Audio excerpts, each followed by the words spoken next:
હજુ રાજકોટના જેતપુરમાં દારૂબંધીના ધજાગરા ઉડ્યા હતા. ખુલ્લેઆમ દેશી દારૂના વેચાણ થતું હોવાનો વિડીયો વાયરલ થયો છે. દ્રશ્યમાં જોઈ શકાય છે કે જેતપુરના ચાપરાજપુર રોડ પર દારૂનું ધૂમ વેચાણ થઈ રહ્યું છે. કેબિનોની આડમાં દેશી દારૂનું ધૂમ વેચાણ થઈ રહ્યું છે. કોઈ દારૂ લઈ રહ્યું છે. હવે પોલીસ ગેંગ્સ ઓફ ગુજરાતની કમર ભાંગશે, ગુંડાઓ પર પોલીસની તવાઈ.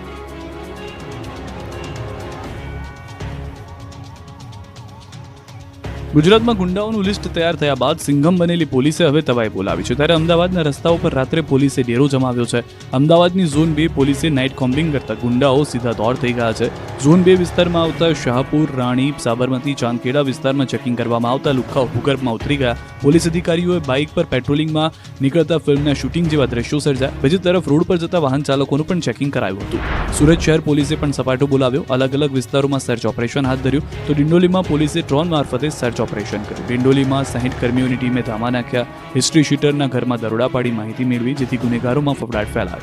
આ તરફ જામનગરમાં પણ અસામાજિક તત્વોનું આવી બન્યું. પીજીવીસીએલ સાથે પોલીસે દરોડા પાડી વીજ ચોરો પર તવાઈ બોલાવી. 3 નેતાઓના ઘરેથી લાખો રૂપિયાની વીજ ચોરી પકડાઈ હતી. 4 લાખથી વધુની વીજ ચોરી ઝડપાઈ છે.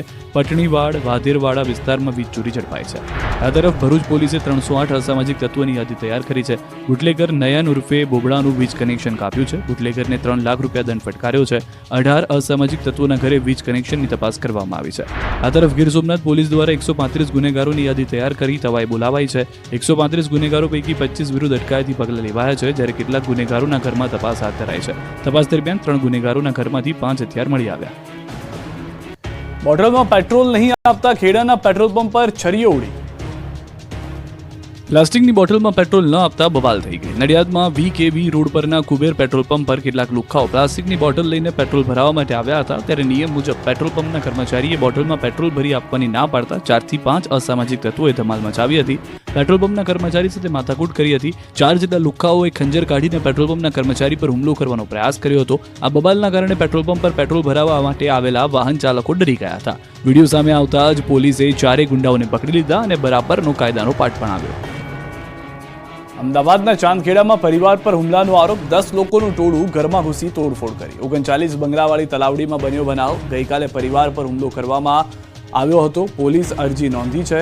મહિલાઓ સાથે મારામારી કરી, સોનાની ચેન તોડી લીધાની અરજીમાં આરોપ છે. માથાભારે ઇસમોએ મકાન ખાલી કરી હિજરત કરવા ધમકી આપી હોવાનો પણ અરજીમાં ઉલ્લેખ કરાયો છે. મકાનમાં તોડફોડ કરી ધમકી પણ આપી હતી.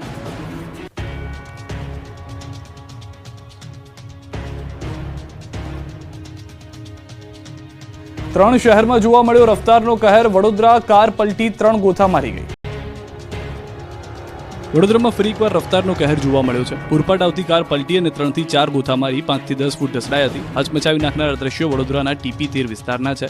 પૂરપાટ ઝડપે આવતી કારે પલટી મારતા અકસ્માત સર્જાયો હતો. CCTVમાં જોઈ શકાય છે કે પૂરપાટ ઝડપે કાર આવી રહી છે ત્યારે જ કાર ચાલક સ્ટીયરિંગ પરથી કાબુ ગુમાવે છે અને કાર પલટી મારે છે. દૂર સુધી ઢસડાય છે.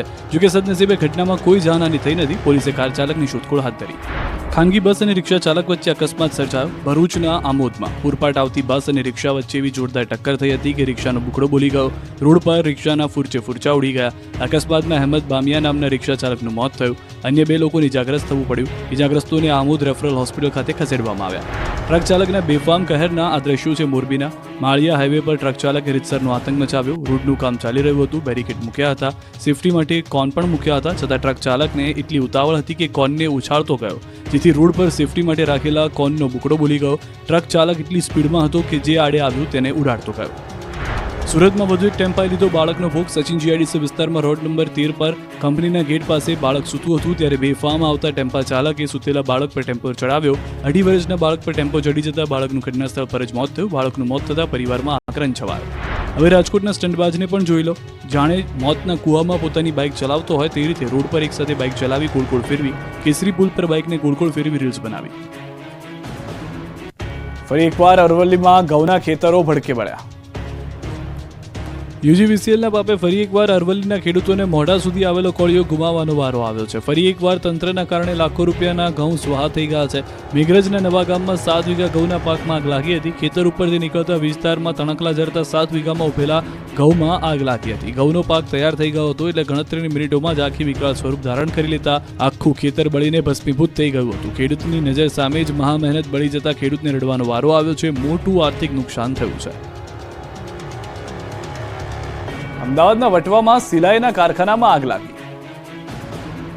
અમદાવાદ શહેરના વટવામાં આવેલા કારખાનામાં આગ લાગી હતી. સિલાઈના કારખાનામાં ભીષણ આગ લાગતા નાસભાગ મચી ગઈ હતી. સૈયદનગર પાસે આવેલા સિલાઈનું કારખાનું ભડકે પડતા લોકો ડરી ગયા હતા, ઘરની બહાર નીકળી ગયા હતા. આગે ગણતરીની કલાકોમાં જ રૌદ્ર સ્વરૂપ ધારણ કરી લીધા અફરાતફરીનો માહોલ સર્જાયો હતો. તુરંત ફાયર વિભાગને જાણ કરવામાં આવતા 15 ફાયરની ટીમે પહોંચીને પાણીનો મારો કર્યો હતો.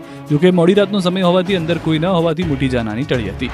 રોડ પર ખાક થઈ ગયા ટ્રેલર. આગથી હાહાકારની ઘટના છે બનાસકાંઠાની. પાંથાવાડા રોડ પર પૂરપાટ જતા 3 ટ્રેલરમાં ભીષણ આગ લાગી હતી. ધડાકા સાથે આગે વિકરાળ સ્વરૂપ ધારણ કરતા જાણે કોઈ ફિલ્મમાં આગના દ્રશ્યોનું શૂટિંગ ચાલતું હોય તેવા દ્રશ્યો કેમેરામાં કેદ થયા. આગ એટલી ભયાનક હતી કે ગણતરીની કલાકોમાં જ 3 ટ્રેલર બળીને ખાક થઈ ગયા. 2 ટ્રેલરમાં તેલ અને 1માં ચોખા ભરેલા હોવાથી આગ વધુ પ્રસરી હતી. એ સાઈડનો રોડ બંધ કરી દેવો પડ્યો હતો. આગના કારણે 4 વ્યક્તિનો આબાદ બચાવ થયો, જ્યારે 1 વ્યક્તિનો મૃતદેહ મળ્યો.